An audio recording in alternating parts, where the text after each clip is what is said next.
je suis dans le désert et toujours le spring Glissando. Et j'ai bien avancé ce matin, j'ai fait donc le moral est bon, vraiment bon, parce que le temps est extraordinaire et que pour la traversée du désert, en plus j'ai le vent de dos, donc pour la traversée du désert c'est juste sensationnel, même si ça reste difficile physiquement. Et là, comme j'ai rien à faire et que j'ai fait 20 km en 5 heures, donc il est midi et tout, je viens de manger, bah, je crois que je vais faire un petit somme.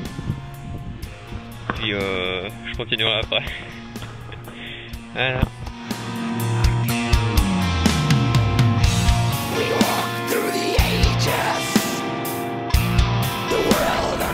Oh wow! Wow! That's a desert. Oh my god! Wow! Oh my god! Oh my god! That's a full desert all the way. Oh wow! Oh! Woo! Hey! Oh my god! It's so intense, so huge. Oh wow!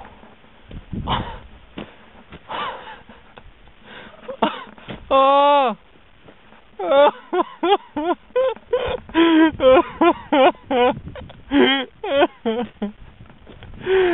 Too much. I don't know what it means.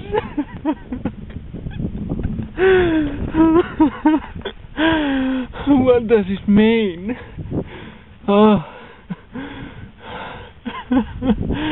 Could it mean I'm lost?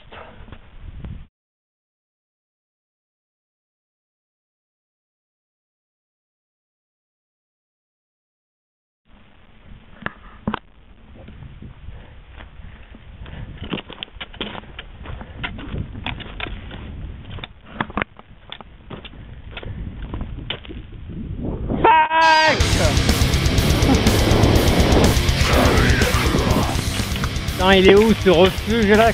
Ouah. Je suis censé être à 1 km, même moins. Je sais même pas comment dire refuge en anglais. Double.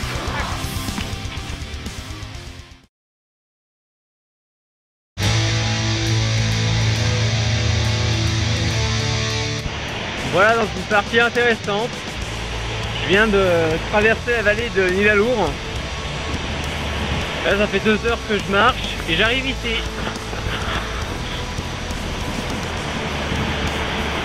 Donc j'ai le choix entre par là, sur le pont de neige et tout, ou par là, grimper la cascade. Finalement je suis arrivé au sommet. J'ai tracé tout droit, comme un porc. Et il n'y avait pas de chemin. Enfin c'était fou comme, c'était des prés à l'envers. Et c'était hyper dangereux parce qu'il n'y avait rien, pas de chemin, et que de la caillasse qui s'effrite. Je reviens pas que les touristes me disent ouais c'est bon, vous avez juste une petite cascade.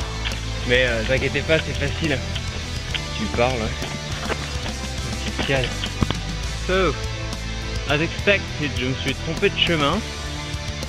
Donc là je suis au sommet du glacier, alors que je devrais être en bas dans la vallée là. On va aller remonter comme ça et derrière, normalement il y a le chemin. Et la grosse montagne qu'on voit en face, c'est le Vatnajökull, le plus grand glacier d'Europe. Et en fait je suis pas content d'être là. Donc je crois que je vais continuer sur le sommet du glacier parce que c'est assez plat. Puis redescendre après directement dans la caillasse. Ça va me permettre d'éviter tout. Voilà. Juste avant le passage à la deuxième batterie, un petit point sur la nourriture. Et le velouté de potiron de Knorr, eh ben vraiment j'adore. J'ai passé la moitié du parcours déjà. Donc j'ai quitté ce matin le refuge de Nidalour pour venir bivouaquer quelque part, je ne sais pas où, c'est le fun justement. Et c'était l'une des étapes qui me faisait le plus peur parce que j'ai tout fait à la boussole, à la carte et au GPS. donc naturellement je me suis planté.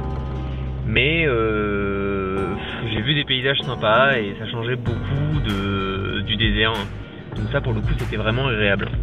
Et en fait quelque chose c'est qu'il faut que je reste dans un état d'esprit positif. Parce que c'est quand même une aventure exceptionnelle, je vois des trucs exceptionnels, puis j'ai pas de gros soucis, physiquement ça commence à être sympa. Il faut que j'évite le pédage de câble comme il s'est passé à l'arrivée à Nidalour, parce que ça sert à rien et ça me baisse le moral. Donc évidemment tout seul c'est pas facile, mais heureusement j'ai la soupe de petit rond, là, le velouté de petit rond, et ça doit être la balle.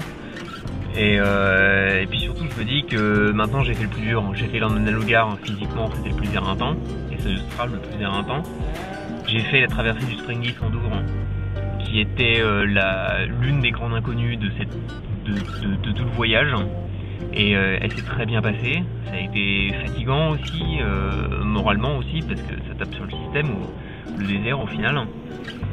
Et là j'ai fait l'étape, et je me suis bien débrouillé sur la fin. Mais j'ai fait l'étape où j'ai tout fait au feeling, et après normalement je rejoins la route et il y a plus de problème. Donc c'est juste que j'arrive à trouver la route là, parce que maintenant plus que jamais j'ai vraiment l'impression de pouvoir le faire, en fait, de pouvoir arriver au bout, et ça serait assez exceptionnel. Ce que j'aime, c'est dormir et manger. Ah mais carré de chocolat le soir. Ah mais ça c'est juste exquis. Comme mon fromage, mes 25 grammes, ma portion de 25 grammes de fromage le midi. Ça c'est pareil, je suis sur un petit nuage, même si je suspecte le fromage de commencer à moisir.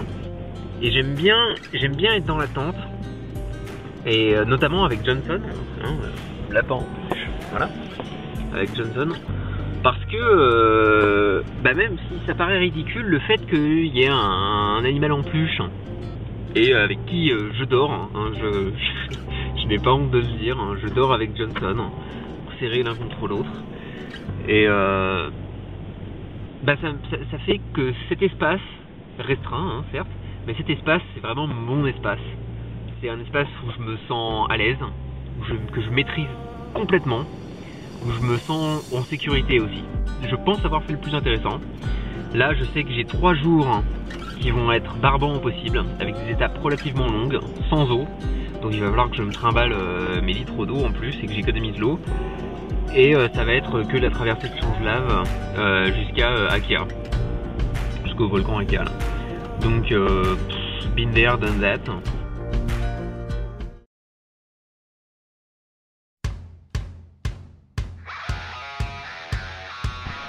Et voilà, j'ai enfin trouvé ce pont. Je ne rajouterai rien d'autre, si ce n'est que l'étape d'aujourd'hui, barbante au possible, peut enfin commencer. Youpi! Je suis sur le perron d'un tout nouveau refuge privé, donc qui est fermé. C'est pour ça que je reste sur le perron, à l'abri du vent et de la pluie cependant, et ça c'est vraiment appréciable. Il y a des gens qui ont oublié une bouteille de Pepsi. Donc je vais en profiter, parce que déjà ça va me faire à boire. Donc comme ça me permettra de conserver un petit peu mes réserves. Et ça me fera du sucre aussi. Et ça c'est pas négligeable, parce qu'il fait pas super beau comme temps. Avec vent et tout de pluie, mais là le vent je l'avais de face, mais maintenant je devrais l'avoir de dos, donc ça ira. Voilà. Alors, je vais profiter tout seul, encore, parce que je pense qu'il va y avoir d'autres monde, enfin d'autres gens, pour vous dire que c'est la première fois depuis 11 jours maintenant que je dors dans un abri en dur et que je n'ai pas besoin de sortir la tente. Donc c'est juste de la balle après une journée assez exceptionnelle. Et donc c'est cosy, c'est pas très chaud puisqu'il fait 10 degrés, mais c'est cosy et c'est tout ce qu'on lui demande. Et là je vais me préparer à manger. Alors petit, hop, je me suis mis en haut tant qu'à faire, parce que si la chaleur monte, voilà, hop, tac, voilà. Ça c'est mon petit délice du soir. Là, les pâtes. Hop, là il n'y a pas d'évier parce qu'il n'y a pas d'eau. parce qu'on est un peu dans un désert de lave. Hein. Voilà. Donc dans 2 jours, normalement, j'arrive à Draki. C'est un truc où t'as plus l'essence parce qu'il y a un truc qui a pété, je crois. Enfin, bref. Voilà, non, bref. Donc c'est trop stylé. Donc, je suis hyper content.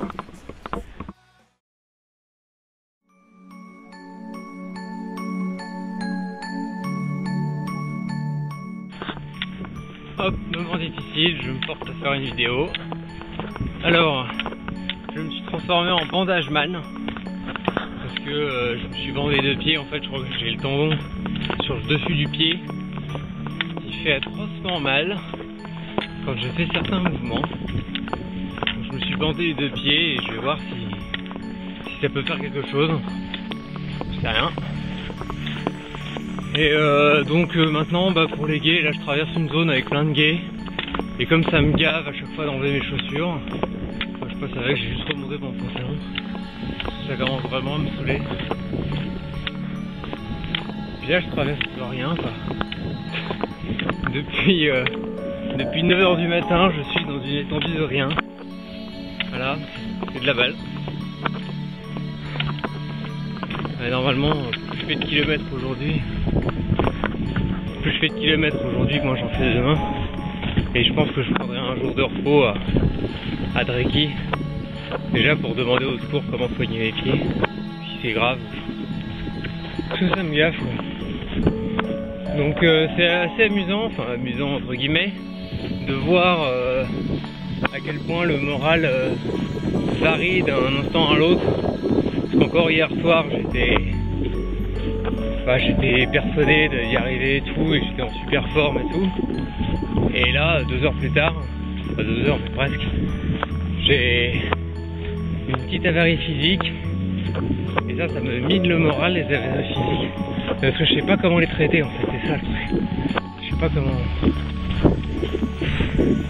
Enfin, j'aurais dû faire des études de médecine, je pense. Parce que alors là, savoir... faire le truc de Pareto, ça ne sert à rien, hein, pour le coup. Ouais.